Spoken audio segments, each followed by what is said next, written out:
আল্লাহ রাব্বুল আলামিনের বাণী ফাইন্না মাআল উসরি ইউসরান ইন্না মাআল উসরি ইউসরা।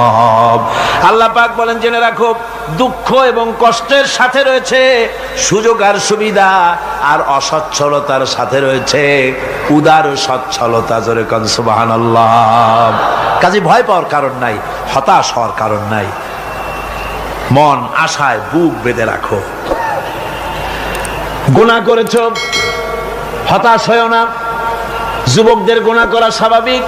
ইউনিভার্সিটির ছাত্র, কলেজের ছাত্র, প্রফেসর, শিক্ষক, অফিসার ঘুষ খেয়েছেন, জিনা করা হয়েছে, মদ খাওয়া হয়েছে, মিথ্যা কথা বলা হয়েছে।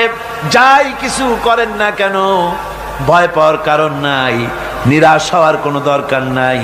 আল্লাহ পাক ডেকে বলেছেন, কুল ইয়া ইবাদিয়াল্লাযীনা আসরাফু আলা আনফুসিহিম লা তাকনাতু মির রাহমাতিল্লাহ।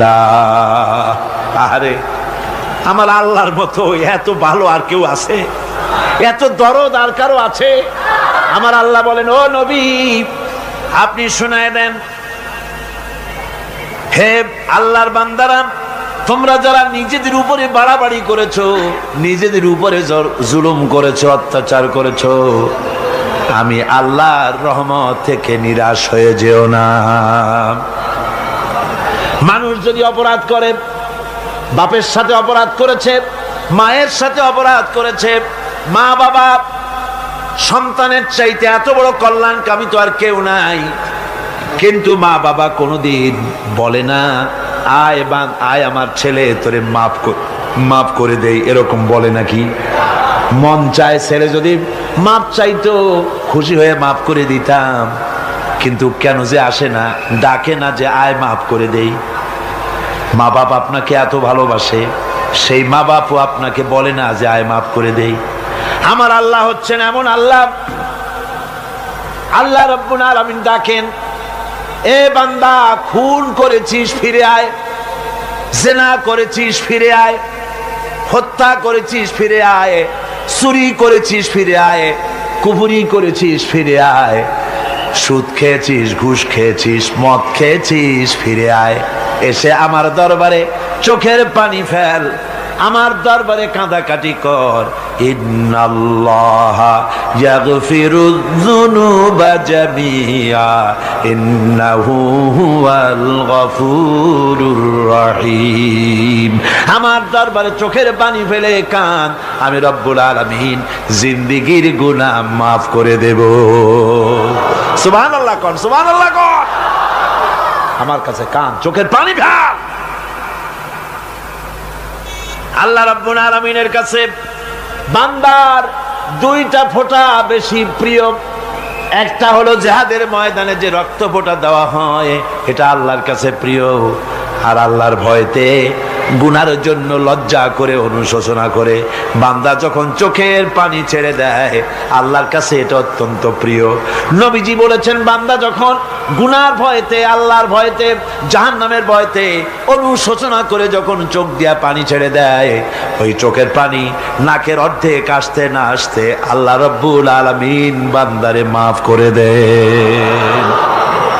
আল্লাহ বরদাস্ত করতে পারেন না যে বান্দা কান্দু। আমার ভাইরা, আল্লাহ রহমত, এই পৃথিবীতে আল্লাহর রহমতকে 100 ভাগ করা হয়েছে। আল্লাহ রহমতের কত ভাগ? এই 100 ভাগের 1 ভাগ সারা পৃথিবীতে ছড়াই দেওয়া হয়েছে। আর 99 ভাগ কার কাছে? আল্লাহর কাছে। একটা ভাগ দুনিয়া ছড়ানো হয়েছে আদম আলাইহিস সালাম থেকে নিয়ে এই পর্যন্ত, এখান থেকে নিয়ে কিয়ামত পর্যন্ত পৃথিবীতে যত মানুষ আসবে, যত প্রাণী আসবে, তাদের মধ্যে প্রাণী জগতেও গাভী তার বাছুরকে ভালোবাসে, ঠিক কিনা? হাতি তার বাচ্চাকে ভালোবাসে, ঠিক কিনা? মুরগি তার বাচ্চাকে ভালোবাসে কিনা? প্রত্যেক মাই তার সন্তানকে ভালোবাসে মানুষের মতো। এই ভালোবাসা, স্নেহ, এই মমতা, এই করুণা, এই মহব্বত একটা ভাগ দুনিয়ায় দেওয়ার পর আপনি আর আমি যতটুকুন ভাগে পেয়েছি সেই মহব্বতে, স্ত্রীর মহব্বতে অস্থির, মায়ের মহব্বতে অস্থির, সন্তানের মহব্বতে অস্থির। এখন চিন্তা করেন, একটা ভাগ সারা পৃথিবীতে বিতরণ করার পর যেটুক পেয়েছি তাতে যদি এত মহব্বত হয়, তাহলে এর 99 ভাগ মহব্বত যে আল্লাহর কাছে জমা আছে, এই বান্দার জন্য তার কত মহব্বত, এই বান্দার জন্য কত করুণা তার, কত মহব্বত তার, কত দয়া তার। এজন্য আল্লাহ রাব্বুল আলামিন বলেছেন, নাব্বি ইবাদি আন্নি আনাল গফুরুর রহিম। ও আমার নবী, সুসংবাদ দিয়ে দাও, বান্দাদেরকে শোনায় দাও যে আমি আল্লাহ তাআলা ক্ষমাশীল আর দয়াবান। হুজুর কাঁদতেছিলেন, হযরত ওমর রাদিয়াল্লাহু তাআলা আনহু এসে দেখেন হুজুর একা কাঁদতেছে। হুজুর জিজ্ঞেস করছেন, হযরত ওমর জিজ্ঞেস করলেন, হুজুর আপনি কাঁদেন কেন একা একা?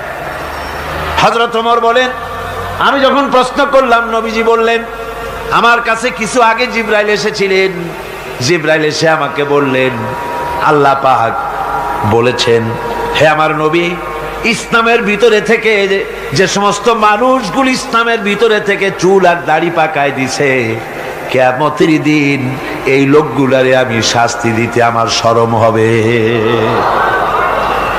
হযরত ওমর বলেন, হুজুর উম্মতের জন্য কত বড় খোঁজ খবর এটা, আর আপনি কাঁদতেছেন। হুজুর বলেন, ওমর তুমি জানো না আমার কান্নার কারণ ভিন্ন।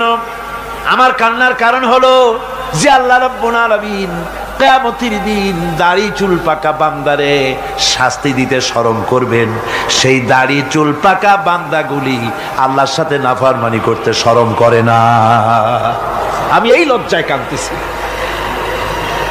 ভাইরা, হুজুর আল্লাহ পাক বলেন, ও আমার নবী, রাতের আধারে যখন একটা বুড়া আমার দরবারে হাত উঁচু করে, একটা বুড়া মানুষ রাতের আধারে যখন আমার দরবারে হাত উঁচু করে আর যখন বলতে থাকে, রব্বুল আলামিন আমার পেছনের জীবনটা বড় খারাপ করেছি, এমন কোন কাজ জীবনে করি নাই যা তোমার কাছে কিছু দাবি করতে পারি, সব রকমের নাফরমানি করেছি, আজ আমি বুড়া হয়ে গেছি, কামাই করতে পারি না, ছেলে আমাকে চোখে দেখতে পারে না, পুত্রবধূ আমাকে ঘরে জায়গা দেয় না, আমার স্ত্রী আমাকে দেখতে পারে না, রোজগার করতে পারি না, হাঁটতে পারি না, চলতে পারি না, সবার কাছে আমি তিতা হয়ে গেছি, আমি দাঁড়াতে পারি না, কোমরে ব্যথা পাই, হাঁটুতে ব্যথা পাই, চলতে পারি না, কানে শুনতে পাই না, চোখে দেখতে পারি না, আর তোমার কাছে কিছু চাইয়া নেব এমন ভালো কাজও করি নাই।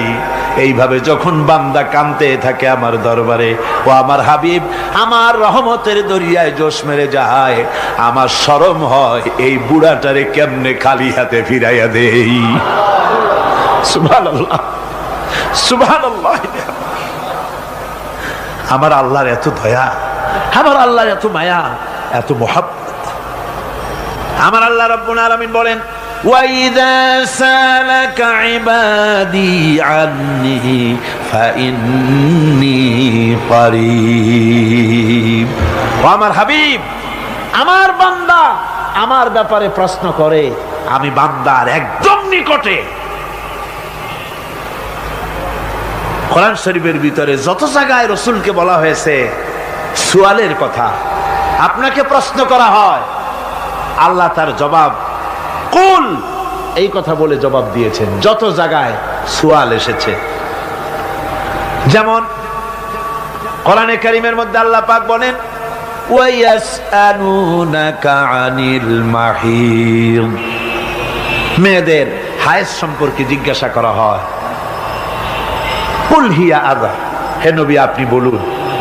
এভাবে করে কুল দিয়ে জবাব দেওয়া হচ্ছে।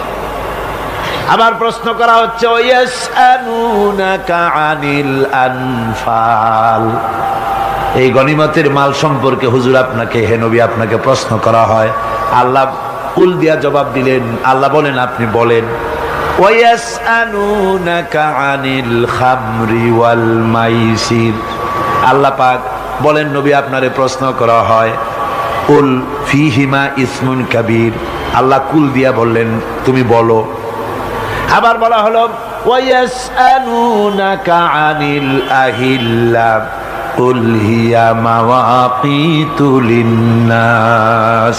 ও নবী, আপনাকে প্রশ্ন করা হয় চাঁদের ক্রমবর্ধমান এবং ক্রমহ্রাস, এই যে বাড়ে আর কমে, পূর্ণিমা হয় অমাবস্যা হয়, কেন হয়? আপনি বলুন, কুল, আপনি বলেন, এটা আমি অক্ত এবং সময়, বছর আর দিন গণনা করার জন্য পৃথিবীবাসীদের জন্য বিনা পয়সায় একটা ক্যালেন্ডার বানাইয়া আকাশে ঝুলাই রেখেছি। এভাবে যত জায়গায় এসেছে আপনাকে প্রশ্ন করা হয়, তত জায়গায় আল্লাহ জবাব দিয়েছেন কুল, আপনি বলেন। গোটা কোরআন শরীফের ভিতরে এই একটি মাত্র জায়গা যেখানে বলা হয়েছে আপনাকে প্রশ্ন করা হয়। আল্লাহ এখানে বলতে পারতেন কুল, আপনি বলেন, আল্লাহ তোমাদের নিকটবর্তী, এভাবে জবাব হয় নাই।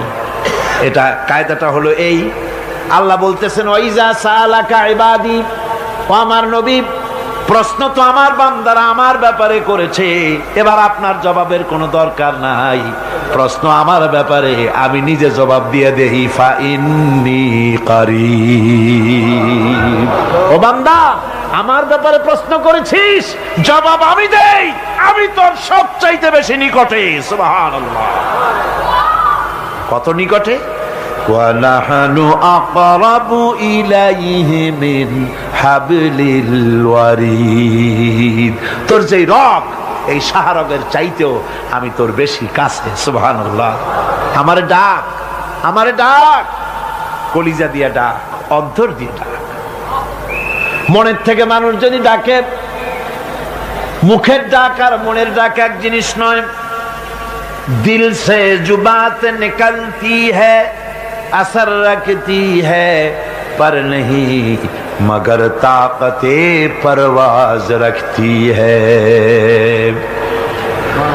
दिल থেকে যে কথা বেরোয় তা প্রভাব বিস্তার করে, ডানা নাই কিন্তু ওড়ার ক্ষমতা রাখে। মনের কথাই ভিন্ন। মন থেকে, দিল থেকে, কলিজা থেকে, অন্তরের গভীর কন্দর থেকে মুহাব্বতের সাথে কেউ যদি একবার বলে আল্লাহ, বলেন আল্লাহ, আল্লাহ, আল্লাহ, আল্লাহ রাব্বুল আলামিন বলেন, অন্তরের অন্তঃস্থল থেকে একটি বার যদি বান্দা বলেন আল্লাহ, আল্লাহ বলেন 70 বার সাড়া দিয়া জিজ্ঞেস করি, বান্দা কি চাও, আমি তোমার কাছে আসি। সুবহানাল্লাহ, আমি তোর একদম কাছে, কি চাস বল, বল আমার কাছে। এমন দয়াবান, এমন মেহেরবান, এমন আল্লাহ আমাদের। সে আল্লাহ রাব্বুল আলামিন তিনি বলছেন, وقال ربكم ادعوني استجب لكم। তোমাদের রব বলেছেন আমারে ডাকো, আমি আল্লাহ ডাকের সাড়া দিয়া দেব। সুবহানাল্লাহ। কারে ডাকতে হবে? কারে ডাকতে হবে? এই বিশাল জনসমুদ্র একযোগে চিল্লা এখন কারে ডাকতে হবে? কোন পীর সাহেবকে নয়, আল্লাহর কসম কোন খাজা বাবাকে নয়, ডাকতে হবে কারে? চিল্লা এখন কারে?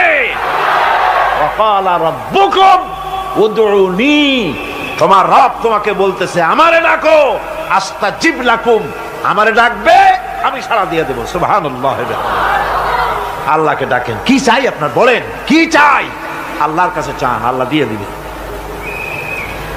দেওয়ার জায়গা আল্লাহর কাছে চাইবেন, আল্লাহ দিবেন।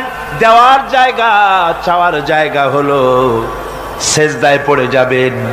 আমার ভাইয়েরা, জায়গাটা চিনায় দিলাম। মাজারে যাওয়া লাগবে না, কবরে যাওয়া লাগবে না। 2 রাকাত নামাজ পড়ে সেজদায় পড়ে গিয়া যত বিপদ আছে, মুসিবত আছে, সেজদার মধ্যে চোখের পানি ছেড়ে দেন আর কেন্দে কেন্দে জীবনের কথা বলেন। আল্লাহ রাব্বুল আলামিন আপনার আওয়াজ শুনবেন আর দোয়া কবুল করে নিবেন। কাঁদতে হবে আল্লাহর কাছে। কার কাছে? আল্লাহর কাছে। সুম্মা ইস্তাগফিরুল্লাহ, আর এরপরে সে যদি আমি আল্লাহর কাছে ক্ষমা চাই, ইয়াজিদিল্লাহ গফুরার রহিমা, সে আমি আল্লাহকে গফুর এবং রহিম হিসাবে পাবে। সুবহানাল্লাহ। আল্লাহকে গফুর এবং রহিম হিসাবে পাওয়া যাবে।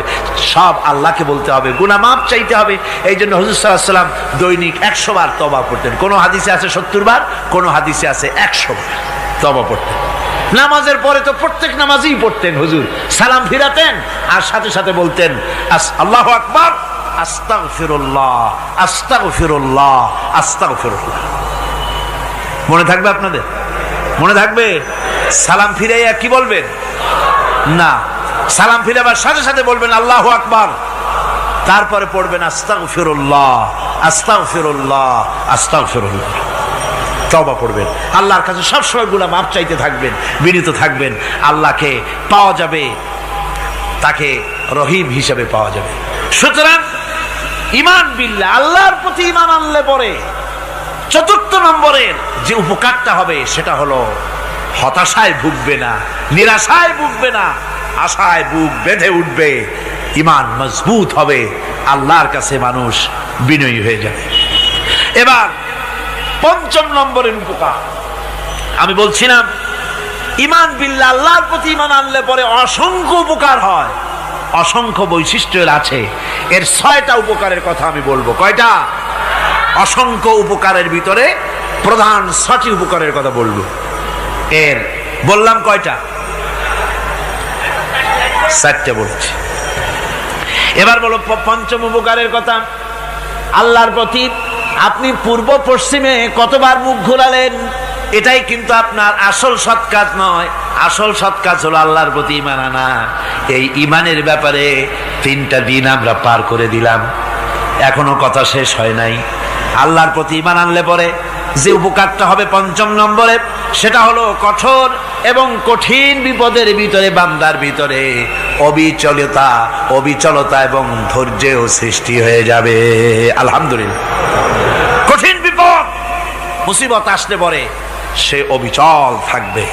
সারা দুনিয়ার বিপদ আপদ, শত্রুতা, দুঃখ, কষ্ট, মুসিবত, জুলুম, নির্যাতন সবকিছু পাহাড়ের মতো উঁচু হয়ে তাকে ঘিরে ফেলবে, কিন্তু তাকে এক চুলও নাড়াতে পারবে না। আলহামদুলিল্লাহ। সারা পৃথিবী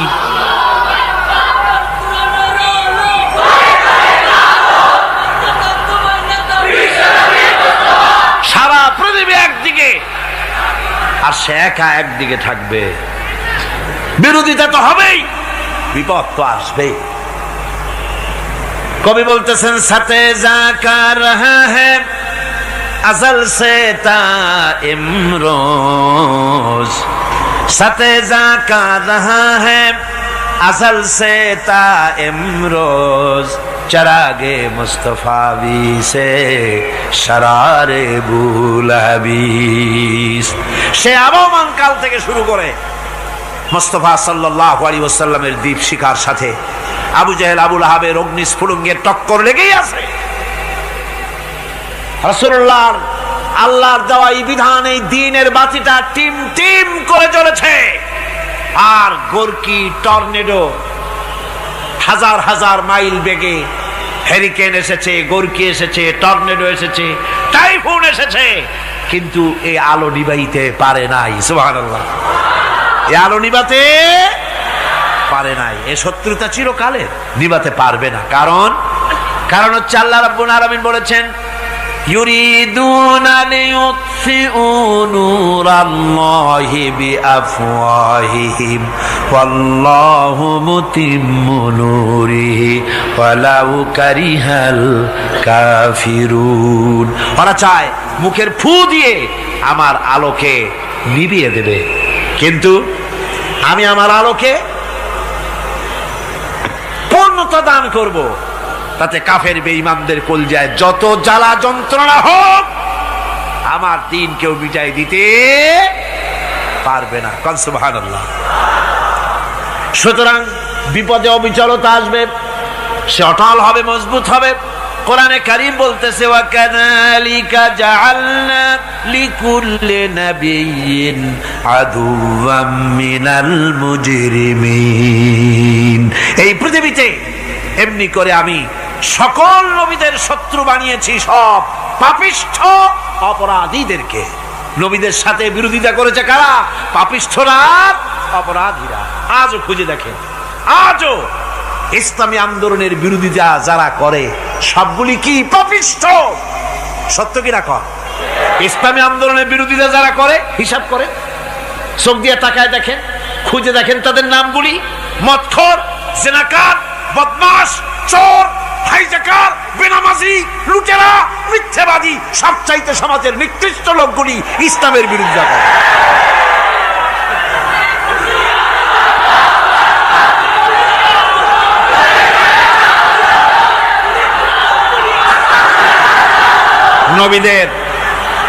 নবীদের শত্রু আল্লাহ বলেন সব যুগে নবীদের সাথে শত্রুতা করেছে পাপিষ্ঠরা। আল্লাহর কথা, কার কথা? সকল যুগে নবীদের সাথে শত্রুতা করেছে পাপিষ্ঠরা, নিকৃষ্ট ধরনের অপরাধীরা। সুতরাং নবী রাসূলদের অবস্থা যখন এই, তখন দ্বীনের দাওয়াত যারাই দেবে তাদের কিসমত এরকম হবেই। এই বাধার মোকাবেলা তাদেরও করতে হবে। এই যে বাধাটা আসে, এই যে মারে, অপরাধ কি? এই যে তারা চোর বা ডাকাত যাদের মারা হয়। আল্লাহ রাব্বুল আলামিন বলেন অপরাধ হলো ওয়ামা নাকামু মিনহুম ইল্লা আইয়ুমিনু বিল্লাহিল আজিজিল হামিদ। অপরাধ হচ্ছে ইমানদার লোকদের উপরে নির্যাতন চালিয়েছে, অন্য কোনো কারণে নয়। কারণ একটাই, তারা আল্লাহর জমিনে আল্লাহর দ্বীন প্রতিষ্ঠা করতে চেয়েছে, আর কোনো অপরাধ না। জমিন আল্লাহর, জমিন কার? এই বিশাল জনসমুদ্র গর্জে উঠুন একযোগে, বলুন জমিন কার? আইন চলবে কার? এখানেই সংঘর্ষ বেঁধেছে আবহমান কাল ধরে। মানুষ অত্যাচারিত হয়েছে, সাহাবায়ে কেরাম অত্যাচারিত হয়েছেন। বুখারী শরীফের হাদিসে এসেছে রাসূল করিম সাল্লাল্লাহু আলাইহি ওয়াসাল্লামের কাছে হযরতে খাব্বাব গিয়ে উপস্থিত হয়েছিলেন। হযরতে খাব্বাব বলেন, হাদিসটা এভাবে লেখা হয়েছে বুখারীতে, ওয়ান খাব্বাব বিন আরিদ রাদিয়াল্লাহু তাআলা আনহু قال شكونا إلى رسول الله صلى الله عليه وسلم وهو متوسد بردة له في ظل الكعبة। রাসূলুল্লাহর কাছে গেলাম, কাবা শরীফের কাছে গিয়া দেখি নবীজি একটা চাদর গায়ে দিয়ে তিনি আরাম ফরমাচ্ছিলেন কাবা শরীফের ছায়ায়। সেখানে গিয়ে বললাম, আলা তাস্তানসিরু লানা আলা তাদউ লানা ইয়া রাসূলুল্লাহ, হে আল্লাহর রাসূল, আপনি কি আমাদের জন্য আল্লাহর কাছে দোয়া চাইবেন না? আপনি কি আল্লাহর কাছে আমাদের জন্য সাহায্য চাইবেন না? আমাদের লোকগুলিকে, মুসলমানগুলিকে মারতে মারতে তো শেষ করে ফেলে দিল। তারা আমাদের সুমাইয়াকে মারলো, আমাদের খাব্বাবকে উটের সাথে পায়ের দড়ি লাগায় টানলো, আমাদের খোবায়েবকে তারা আগুনের উপরে চিৎ করে শোয়ায় রাখলো, না খায় রাখতেছে, মারতেছে। কষ্টে তো শেষ হয়ে গেলাম, হুজুর আপনি কি আমাদের জন্য দোয়া করবেন না? হাদিস শরীফে এসেছে নবীজি উঠে বসলেন সোজা হয়ে। নবীজি বলেন, ও আমার সাহাবী, ও খাব্বাব শোনো, তোমাদের আগে এই পৃথিবীতে যারা দ্বীনের দাওয়াত দিতে এসেছিলেন তাদেরকে সমকালীন রাষ্ট্রশক্তি, সমাজ শক্তি তাদেরকে ধরত। ফায়ু খাজুর রাজুলো, তাদেরকে তারা ধরত। ফায়ুহফারু লাহু ফিল আরদ, আর তার জন্য জমিনের ভিতরে কবর বানাইতো। ওই কবর ফায়ু জালু ফিহা, ওই কবরের ভিতরে তাকে কোমর পর্যন্ত গেড়ে দিত। সুম্মা ইউতা বিল মানসার, এরপরে করাত আনতো। ফায়ুদাউ আলা রাসিহি, এরপরে ওই করাত তার মাথার উপরে রাখতো। ফায়ুজালু নিসফাইন, এরপরে করাত দিয়া চিরে জীবিত মানুষটারে দ্বিখণ্ডিত করে ফেলে দিত। মা ইয়াসুদ্দুহু যালিকা আন দীনিহি, ও আমার খাব্বাব, এত কষ্ট দেওয়ার পরেও সেই যুগের কোন মুসলমানকে, দ্বীনের দায়ীদেরকে আল্লাহর দ্বীন থেকে এক চুলো তারা সরাই দিতে পারে নাই, এক চুলো সরাতে পারে নাই। ওয়াল্লাহি, ও খাব্বাব, আমি আমার আল্লাহর নামে কসম করে বলছি, লা ইউতাম্মান্নাল্লাহু হাযাল আমরা হাত্তা ইয়াসিরা আর-রাকিবু মিন সানা ইলা হাযরামাউত। আমি কসম করে বলি, আল্লাহ রাব্বুল আলামিনের এই সানা থেকে হাযরামাউত পর্যন্ত লোকেরা যাতায়াত করবে, সুন্দরী রমণীরা গমন করবে, সদাগরেরা যাতায়াত করবে, টাকা নিয়া পয়সা নিয়া যাতায়াত করবে। তাদের মনের মধ্যে লুটের ভয়, টাকার ভয়, চুরির ভয়, ডাকাতির ভয়, জেনার ভয়, হত্যার ভয়, ধর্ষণের ভয়, কোনো ভয় থাকবে না। লা ইয়াখাফু ইল্লাল্লাহ, আল্লাহ ছাড়া কোনো ভয় থাকবে না। এমন একটা সমাজ, এমন একটা সময় আসবে। ওয়ালাকিন্নাকুম তাস্তাজিলুন, অথচ খুব তাড়াহুড়ো তোমরা করতেছো। তাড়াহুড়ো করো না, সময় আসবে ইনশাআল্লাহ। আমার ভাইয়েরা, আমার বন্ধুগণ, কঠিন বিপদে অবিচলতা এবং ধৈর্যের দৃষ্টান্ত রেখে গেছেন আম্বিয়া আলাইহিমুস সালাম। সুবহানাল্লাহ। কঠিন বিপদে অবিচলতা, দৃঢ়তা, ধৈর্য কারে বলে, তার দৃষ্টান্ত কারা রেখেছেন? আম্বিয়া আলাইহিমুস সালাম। ওনারাই আমাদের আদর্শ, নবীরাই আদর্শ। সাহাবায়ে কেরাম রিদওয়ানুল্লাহ তাআলা আলাইহিম আজমাইন আমাদের আদর্শ। ভাইরা আমার, মুসা আলাইহিস সালামকে ফেরাউন যখন ঘিরে ফেলে দিল, কোরআনের সব কথা গল্প গুজবার ইতিহাসের জন্য লেখা হয় নাই। কোরআনের মধ্যে যা লেখা হয়েছে সব বান্দাদের উপদেশের জন্য, যাতে করে লোকেরা চিরটা কাল এর থেকে উপদেশ নিয়ে নিজেদের তৈরি করতে পারে। জোরে বলেন সুবহানাল্লাহ। মুসা আলাইহিস সালামের কথা আল্লাহ বলেন, ফেরাউন তাকে ঘিরে ফেলে দিল, পালাবার রাস্তা নাই। ফালাম্মা তারা আল জামআন ক্বালা আসহাবু মূসা ইন্না লামুদরাকুন। মুসা আলাইহিস সালামের উম্মতেরা বললেন, হে মুসা, পাকড়াও হয়ে গেছি, পালাবার রাস্তা নাই। তিন দিক থেকে আমাদেরকে ঘেরাও করেছে ফেরাউনের শক্তি। সামনে কি? দরিয়া, আর তিন দিকে কি? ঘেরাও আন্দোলন। পালাবার পথ নাই, পালাবার পথ নাই। সারাশি আক্রমণ, ঘেরাও আন্দোলন। এই যে ঘেরাও টেরাও তো আজকে নতুন নাই, ঘেরাও আসছে অনেক আগের থেকে। আসলে কথা বুঝতে পেরেছে? মাইক না থাকলে আমি কি করবো কোন? আজকে এরকম হচ্ছে কেন? আগামীকাল ঠিক হবে ইনশাআল্লাহ, রাগ করেন না।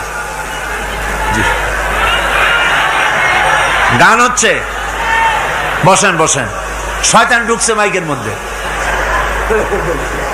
অনেক সময় হয় কি, মাইকের হাই পাওয়ারের যে মেশিন আছে, এর ভিতরে ইথার থেকে রেডিওর ওই গানগুলি ওর মধ্যে ঢুকে পড়ে। কথা বুঝতে পেরেছেন? এই জন্য শয়তান তো আর বসে থাকে না, ওরও তো কিছু করার আছে। ধৈর্য ধরেন, ধৈর্য ধরেন। কালকে অপারেটরদেরকে মাওলানা শামসুদ্দিন সাহেবের কাছে অনুরোধ করব, অপারেটর একটু ভালো করে হেদায়েত করে দেবেন মাইকে। আজকে আমার নিজেরও কষ্ট হচ্ছে, আমিও বুঝতে পারছি না যে আমার কথাগুলি কি আওয়াজে বেরোচ্ছে, যার জন্য আমাকে বেশি চিল্লাইতে হচ্ছে। বক্তাকে কি লাউডে তার কথা বেরোচ্ছে তা তার কানে আসতে হয়, তাহলে বোঝা যায় যে আমার কথাগুলি কিভাবে বেরোচ্ছে। এটা এই অবস্থায় সিচুয়েশন আজকে নাই, এবং লোকেরাও মাইকের ব্যাপারে আজকে অভিযোগ করেছে, যা বিগত 16 বছরে করে নাই। সেটের ব্যাপারে কোথাও কোনো অসুবিধা হয়েছে? মাইকটা ভালো, এবং মাইক যারা দেন প্রতি বছর খেদমত করে, আল্লাহ তাদের প্রতি রহম করুন। সবাই বলেন আমিন। এদেরকে রাগ করে পথে পাই আবার মারধর করেন না। সিলেটের যে তাফসির মাহফিল হয়, বিগত 19 বছর তাফসির করেছি একটানা, এবার 20 বছর পুরো হবে ইনশাআল্লাহ। সিলেটে একটানা 20 বছর তাফসির করতেছি সেখানে। তো মাইক, যে একটা লোক বিনা পয়সায় মাইক দেয়, মাইকের ভাড়া সে নেয় না। তাফসিরের মাহফিলের মাইকের ভাড়া নেয় না। যে বছর এরশাদ সরকার আমাকে প্লেন থেকে নামতে দিল না, আপনাদের মনে আছে? সিলেট থেকে ফিরাই দিল। এই খবরটা মাইকম্যান যখন শুনেছে যে আমাকে নামতে দেয় নাই, ফিরাই দেওয়া হয়েছে, সাথে সাথে স্ট্রোক করেছে, হার্ট ফেল করে দুনিয়া থেকে বিদায় হয়ে গিয়েছে। সিলেটে তাফসির হতে পারবে না, এই কথাটা বরদাস্ত করতে পারে না। আমি কেঁদেছি আর দোয়া করেছি, আল্লাহ, কোরআনের মহব্বতে লোকটার এই অবস্থা হলো, তোমার জান্নাত তুমি দয়া করে তাকে দান করে দিও। কাজে কোনো ব্যবসায়ী চায় না যে তার ব্যবসাটা খারাপ হোক, লোকেরা মন্দ বলুক। এ মাইকের ব্যাপারে আপনারা আজকে রাগারাগ করেন না, যা হয়েছে কালকে ভালো হবে ইনশাআল্লাহ। সবাই বলেন ইনশাআল্লাহ। এখন চলেন আমরা ফেরাউনের অবস্থা দেখি গিয়া কি করতেছে ফেরাউন। মুসা আলাইহিস সালামকে ঘেরাও করে ফেলেছে, পালাবার উপায় নাই। একদিকে দরিয়া, তিন দিকে ফেরাউনের শক্তি। এই যে ঘেরাও টেরাও মানে নতুন তো না, ধর্মঘট নতুন না, পুরানা জিনিস। এই পৃথিবীতে সর্বপ্রথম ধর্মঘট কিসের উপরে হয়েছে জানেন? এই পৃথিবীর প্রথম ধর্মঘট হয়েছে পেঁয়াজ রসুন আর ডাইলের উপরে, মুসা আলাইহিস সালামের জামানায়। লান নাসবিরা আলা তাআমিন ওয়াহিদ, আমরা এক রকমের খাদ্য আর খাবো না, আমাদের পেঁয়াজ দেওয়া লাগবে, ডাল দেওয়া লাগবে, রসুন দেওয়া লাগবে। সর্বপ্রথম ধর্মঘট হয় মুসা আলাইহিস সালামের জামানায়, সেখান থেকে শুরু হয়েছে। কিন্তু মশাল মিছিল যে আসলো কই থেকে, এইটা আমি খুঁজে পাইনি। পরে প্রত্যেকটা জিনিসের তো ইতিহাস আছে, আমি খুঁজতে খুঁজতে পেলাম। আমি জানি না এর ইতিহাস মূলে কোথায়, কিন্তু আমি যদ্দূর খুঁজে পাইছি সেটা হলো মশাল মিছিলের আবিষ্কার হয়েছে লঙ্কায় রাবণের সময়। হনুমানের লেজে আগুন দিয়া তারপরে লঙ্কা কাণ্ড ঘষালো, নামই আছে লঙ্কা কাণ্ড। হনুমানেরা লেজে আগুন দিয়ে রাবণ যে লঙ্কায় মশাল মিছিল করেছিল হনুমানদের দিয়া, ওই হনুমানের ওই সিস্টেমটা এখনো আমাদের দেশে চালু আছে। এইটা আসলে কোন ভদ্র লোকের এই মিছিল হওয়া উচিত না। আগুন নিয়ে কিসের মিছিল? আগুন হলো জাহান্নামের প্রতীক। আগুন কিসের প্রতীক? জাহান্নামের প্রতীক। যদিও আমাদের উপকারে লাগে, কাজে লাগে। সুতরাং আমরা যা করব প্রত্যেকটা জিনিসের পেছনে সুন্নতে নববীর কোনো না কিছু থাকতে হবে। কথা বুঝতে পেরেছেন? তিন দিক থেকে ঘেরাও হয়ে গেছে, পালাবার কোনো রাস্তা।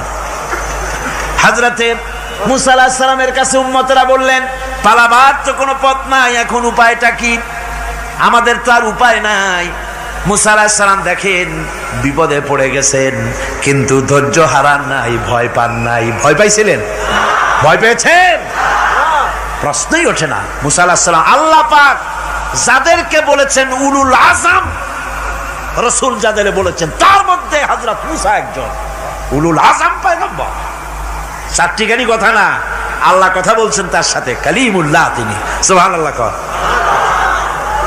মুসা আলাইহিস সালাম শোনালেন, কাল্লা ইন্না মাইয়া রাব্বি সায়াহদিন।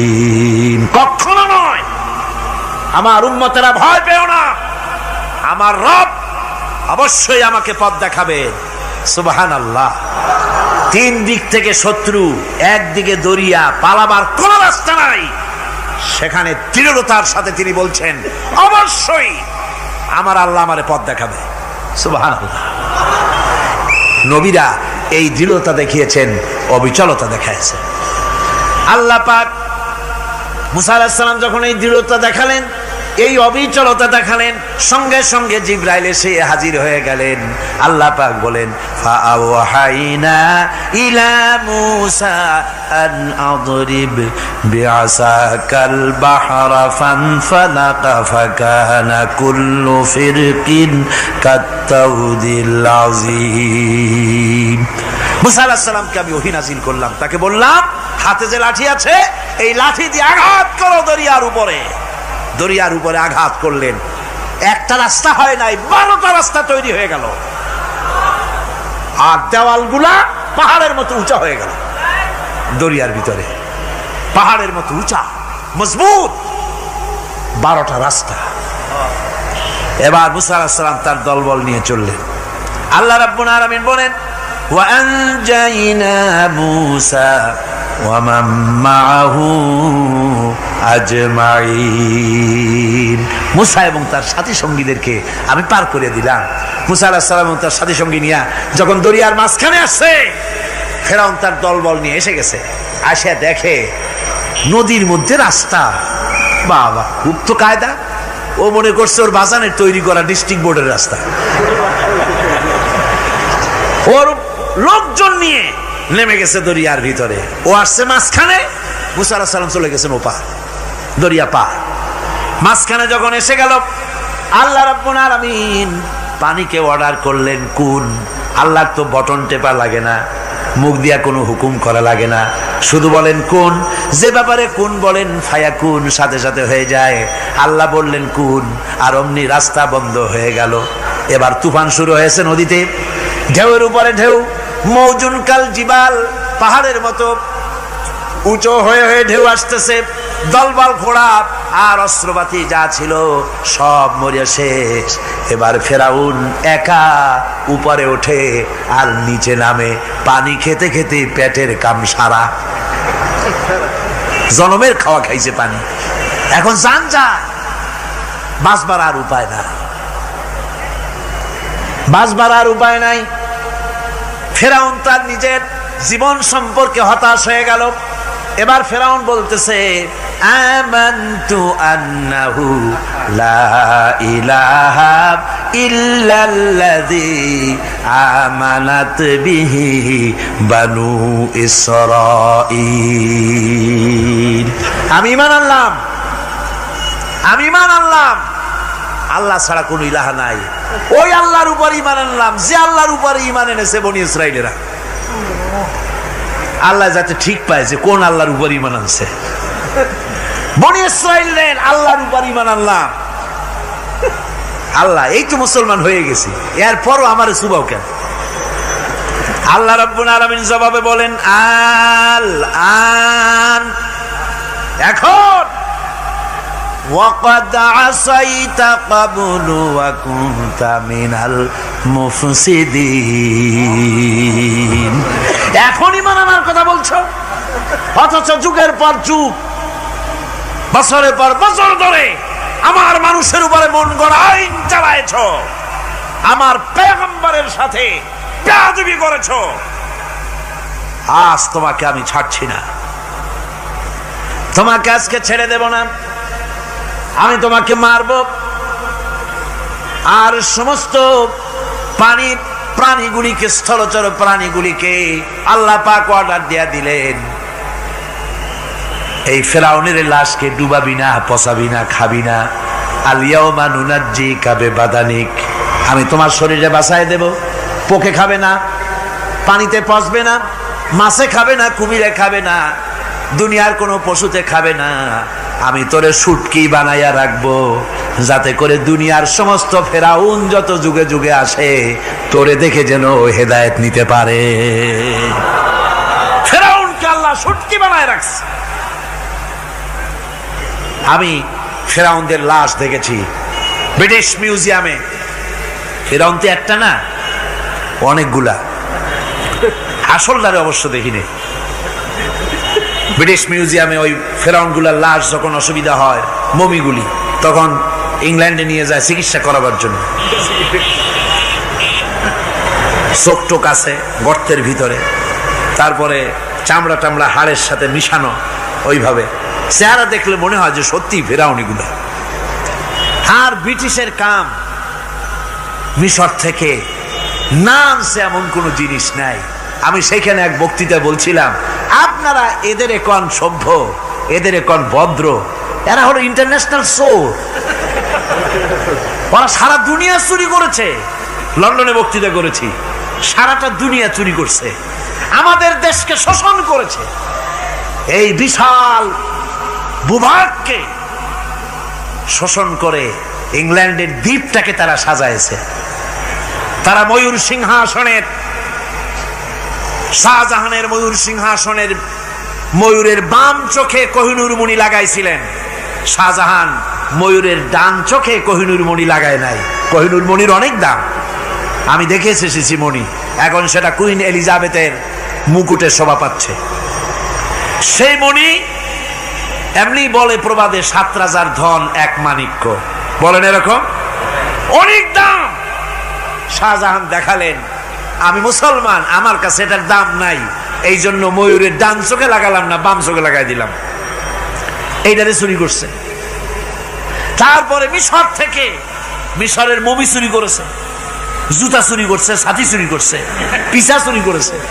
আমি বললাম, এগুলা কি ভদ্রলোক নাকি? এরা জুতা চোর, পিসা চোর, লাঠি চোর, সব চুরি করেছে। যাই দেখেন ব্রিটিশ মিউজিয়ামের মধ্যে সব দুনিয়ার চুরি করা জিনিস নিয়ে তারা মানুষকে দেখাইয়া পয়সা অর্জন করছে।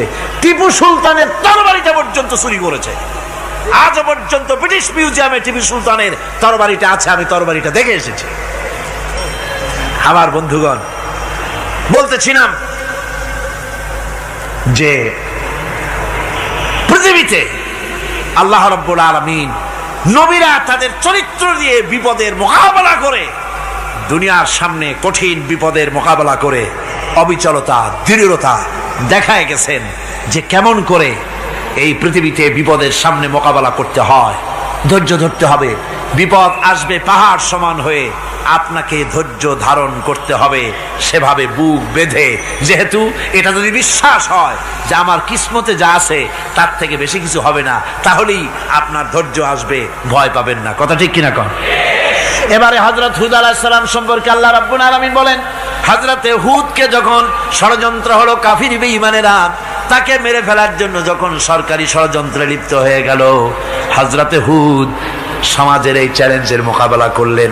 হযরত হুদ বলেন, ফাকিদুনি জামিআন সুম্মা লা তুনজিরুন ইন্নী তাওয়াক্কালতু আলাল্লাহি রাব্বি ওয়া রাব্বিকুম।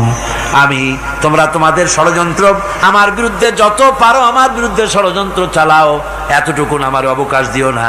আমি এমন আল্লাহর উপরে ভরসা করেছি যার হাতের ভিতরে তোমাদেরও জান আর আমারও জান। যা পারো তাই করো। সরকার সমস্ত শক্তি একত্রিত হয়ে আমার মোকাবেলা করো। একদিকে হুদ আলাইহিস সালাম, আর একদিকে গোটা জাতি।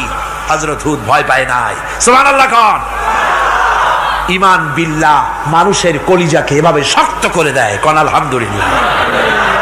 এবারে এই বিপদের, কঠিন বিপদের মোকাবেলা করে আমার রাসূল যে প্রমাণ দিয়া গেলেন, আমার রাসূল যে কঠিন বিপদের মোকাবেলা করলেন, ভাইয়ের আমার, হিজরতের রাতে সওর পাহাড়ের ভিতরে যখন তিনি আশ্রয় নিলেন, হযরতে আবু বকর সাথে ছিলেন। হযরতে আবু বকর রাদিয়াল্লাহু তাআলা আনহু বলেন, হুজুর আপনি দাঁড়ান, এটা তো পাহাড়িয়া গুহা, গুহার ভিতরে সাপ থাকতে পারে, বিচ্ছু থাকতে পারে, আমি আগে ঢুকি, বিপদ যদি হয় আমার উপর থেকে হয়ে যাক। গুহার ভিতরে নেমে গুহা সাফ করলেন। এরপরে হুজুরকে ডাকলেন, হুজুর তাশরীফ নিলেন গুহার ভিতরে।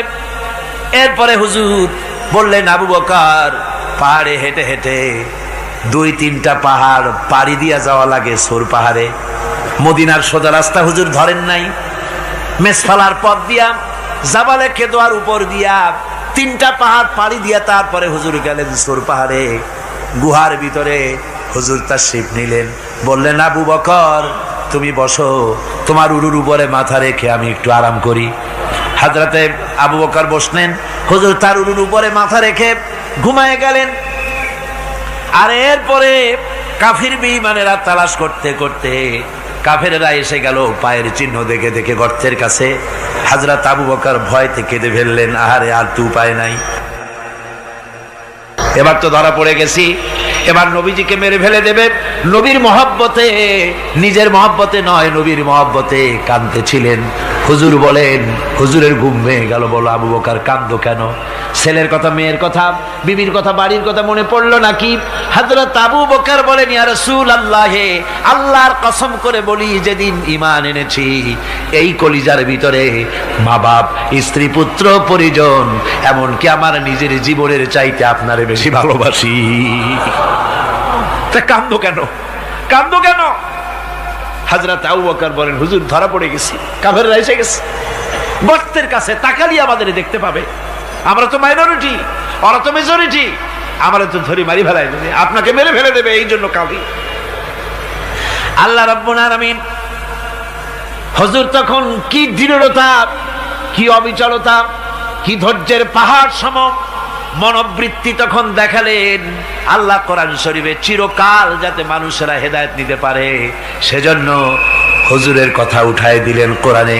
আল্লাহ পাক বলেন, ইযহুমা ফিল গার ইয ইয়াকুলু লিসাহিবিহি লা তাহজান ইন্নাল্লাহা মা'ানা। ও বন্ধু, ভয় পেও না, আল্লাহ আমাদের সাথে আছেন। সুবহানাল্লাহ। আল্লাহ আমাদের সাথে আছেন। আমরা মাইনরিটি নই, আমরাই মেজরিটি। আল্লাহ আছে আমার সাথে, ভয় পাওয়ার কোনো কারণ নাই। সুবহানাল্লাহ। আল্লাহ পাক বলেন, فأنزل الله سكينته عليه وأيده بجنود لم تروها। আমি এদের অন্তরের ভিতরে আমি শান্তি নাজিল করে দিলাম, প্রশান্তি দিয়া দিলাম, আর আমি সাহায্য করলাম, আর এমন সব সৈন্য পাঠায় দিলাম যে সৈন্যগুলি তোমরা দেখতে পাও নাই। সুবহানাল্লাহ ওয়া বিহামদিহি। ভাইরা আমার, রাসূল করিম সাল্লাল্লাহু আলাইহি সাল্লাম এই বিপদের মাঝে, চরম বিপদের মাঝে অবিচলতা, দৃঢ়তা, কঠিন আত্মনির্ভরতা দেখিয়েছেন। এগুলি হলো ঈমানের পঞ্চম নম্বরের উপকারিতা। আল্লাহর প্রতি ঈমান আনলে এভাবে পাহাড় সম ঈমান মজবুত হয়ে যায়। জেলের পরোয়া করি না, ফাঁসির পরোয়া করি না, শহীদ হওয়ার পরোয়া করি না, মেরে ফেলে দেবে, উড়ায় দেবে, হত্যা করবে, পরোয়া করি না। পরোয়া করি কেবলমাত্র কাকে? জোরে বলেন কারে? এইরকম মুসলমান হাজার হাজার লাখ লাখ দরকার নাই, 313 জন যথেষ্ট। কয়জন যথেষ্ট? 313 জন যথেষ্ট। বদরে যারা জান দিয়ে মাল দিয়ে দ্বীনকে প্রতিষ্ঠিত করেছিলেন, এরকম 313 জনই যথেষ্ট ছিল। এই দৃঢ়তা, এই অবিচলতা, এই ঈমান, এই ধৈর্য শিক্ষা দেয়, এই উপকার করে ঈমান বিল্লাহ। আল্লাহর প্রতি ঈমান আনলে এভাবে পাহাড়ের মতো শক্ত হয়ে যায় কলিজা। কোন আলহামদুলিল্লাহ। আমার বন্ধুগণ, এবার আমি বলবো সর্বশেষ উপকারের কথাটা বলি, মোনাজাত ছেড়ে দেব। কয়টার কথা বলছিলাম? উপকার 6টা উপকারের কথা বলেছি। অনেকগুলি বৈশিষ্ট্য, অনেকগুলি উপকারের মধ্যে আল্লাহর প্রতি ঈমানের 6টা উপকারের কথা 5টা বলা হয়ে গেছে। এবার 6ষ্ঠ নম্বর এবং শেষ নম্বর, এটা হচ্ছে আল্লাহর প্রতি ঈমান আনলে পরে তার দ্বারা সবচাইতে বেশি ফায়দা পায় সমাজ এবং রাষ্ট্র। কোন আলহামদুলিল্লাহ, কোন আলহামদুলিল্লাহ। আল্লাহর প্রতি ঈমানের দ্বারা নৈতিক সংশোধন হয় এবং রাষ্ট্র আর সমাজ সবচাইতে বেশি উপকৃত হয়। কারণ হলো ঈমানদার ব্যক্তি আল্লাহর প্রতি যে ঈমান এনেছে, তার মনের মধ্যে ধারণা এটা হয়, আমার কোনো কাজ তো গোপন থাকে না। ইন্নাল্লাহা লা ইয়াখফা আলাইহি শাইউন ফিল আরদি ওয়ালা ফিস সামা। আল্লাহর কাছে গোপন বলতে কিছু নাই, আকাশেও নাই, জমিনেও নাই, কোনো কিছু গোপন নাই। সুতরাং আমি যা করি সব আল্লাহ দেখেন এবং শোনেন। এমনকি মানুষ যে কল্পনা করে, সে কল্পনাও আল্লাহ টের পায় না, নাকি? টের পায় কিনা? ওয়াইন তুবদু মিন আনফুসিকুম আও তুখফুহু ইউহাসিবুকুম বিহিল্লাহ। মনের ভিতরে যে কল্পনা করো, আল্লাহ পাক বলেন এই কল্পনারও হিসাব আমি রব্বুল আলামিন তোমার কাছ থেকে নেব। ফায়ুআযযিবু মান ইয়াশাউ, যারে খুশি শাস্তি দেব, আর যারে খুশি আমি মাফ করে দেব। জোরে বলেন সুবহানাল্লাহ। ফায়াগফিরু লিমান ইয়াশা ওয়া ইউআযযিবু মান ইয়াশা, যারে খুশি মাফ করব, যারে খুশি শাস্তি দেব, কল্পনারও হিসাব নেব। এই কথা মুমিনের যদি জানা থাকে, তাহলে আর তার কোনো চিন্তা থাকে না, তার নৈতিক চরিত্র ভালো হয়ে যায়। কোন সুবহানাল্লাহ। আমার বন্ধুগণ, ঈমানদার লোক, আল্লাহর প্রতি ঈমান আসলে পরে সমাজ উপকৃত হয়, রাষ্ট্র উপকৃত হয়ে যায়। যেহেতু বান্দা জানে আমি দায়িত্বহীন কোনো কথা বলতে পারবো না, দায়িত্বহীন কোনো কাজ করতে পারবো না। আল্লাহ পাক বলেছেন, মা ইয়ালফিযু মিন কাউলিন ইল্লা লাদাইহি রাকীবুন আতীদ। বান্দা এমন কোনো কথা বলে না যে কথা আমার ফেরেশতারা রেকর্ড করে না রাখে।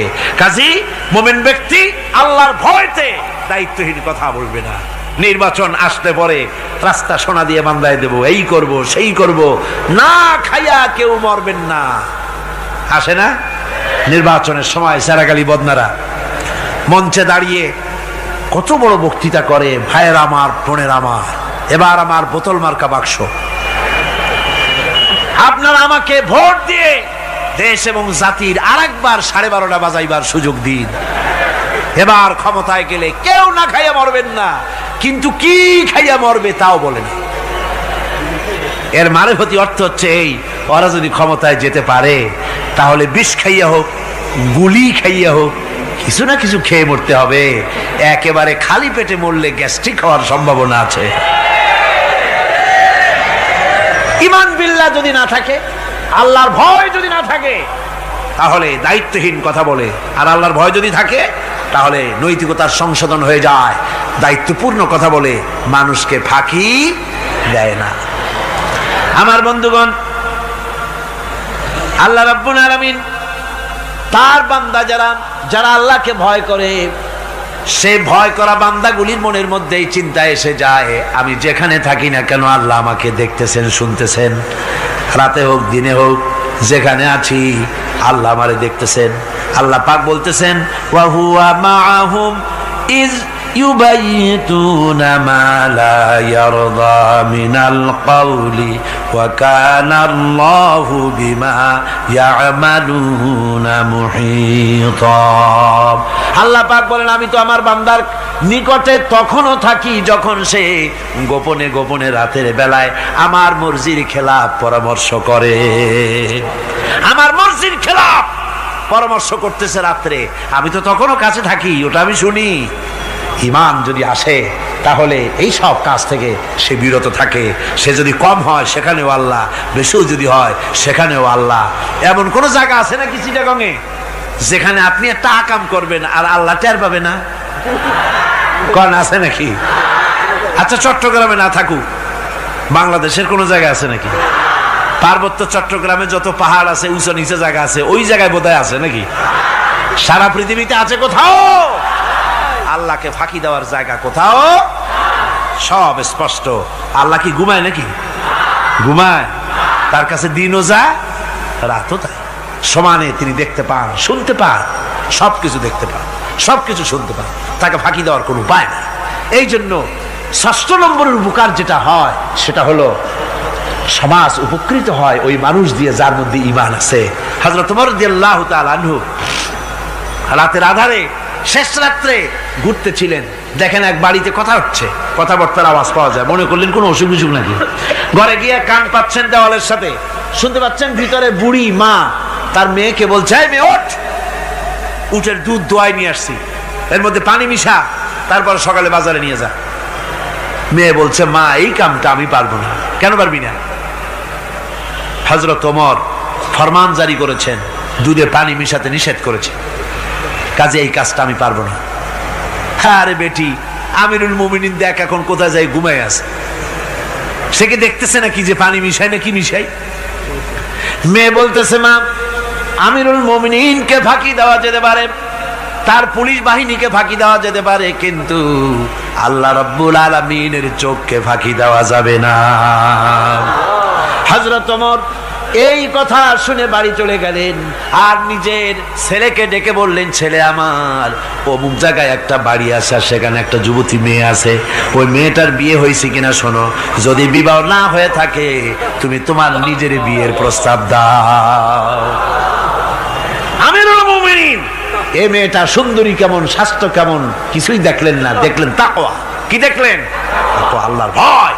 আল্লাহর ভয় যখন একটা জাতির মধ্যে আসে, পুলিশ লাগে না, পুলিশের কাজ কমে যায়।